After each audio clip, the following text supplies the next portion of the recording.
So tough times for the world. There is inflation, layoffs and pay cuts. But not for King Charles of Britain. Forget pay cuts. He's all set to receive a massive pay hike.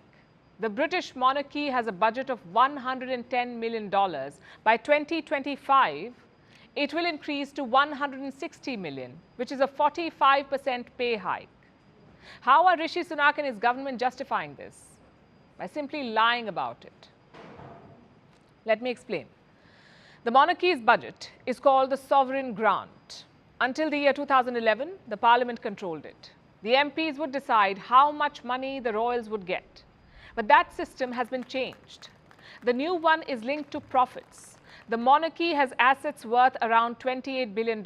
This includes a lot of land and palaces. They're spread all across the UK. Now, assets generate profits, we know that, and the royal family gets a chunk of it, around 25%. So assume that the crown assets made $100 in profit. Then $25 of this would go to the monarchy. That's how it works. But in the latest report, the UK Treasury announced a change. The royals would not get 25% of the profit. They would only get 12%. How noble, right? The wise old king sharing his wealth with the subjects. Except he's not. Charles's share of the pie may become smaller, but the pie itself is now much bigger.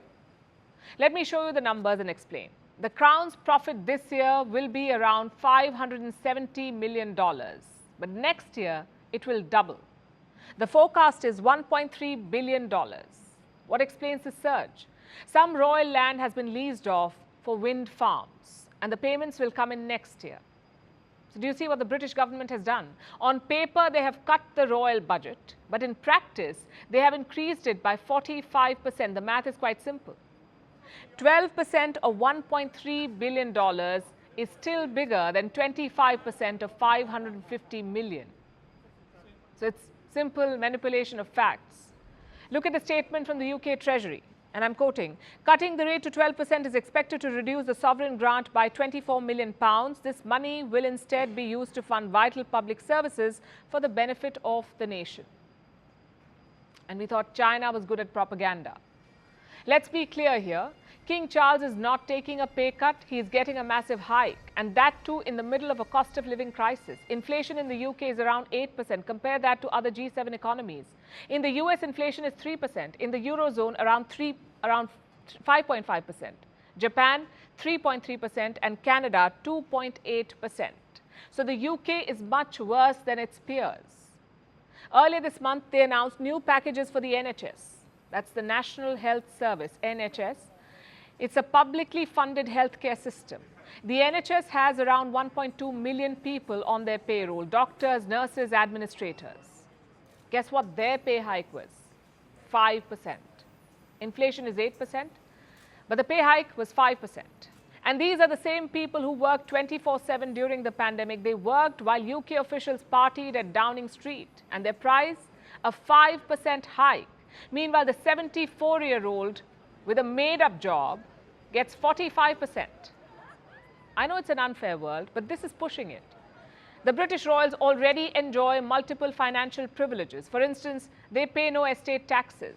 In the UK, when you inherit highly valuable assets, you have to pay a tax, around 40%. But guess how much King Charles paid? 0%. So there are two questions to ask here. One, why does the royal family need all this money? They say it's for official purposes, like flying off to inaugurate something or buying ridiculously expensive clothes. Also, it's a big family. There are 10 full-time working royals. They keep traveling and they keep making public appearances, and all of this costs money.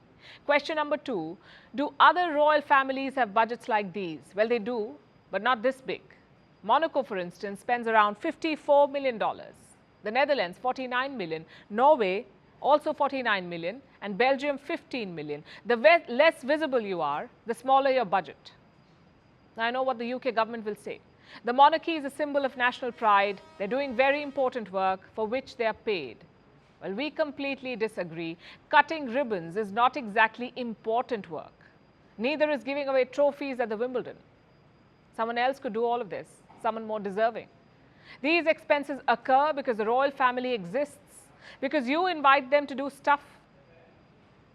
As for all the crown assets and land, Let's not even get started.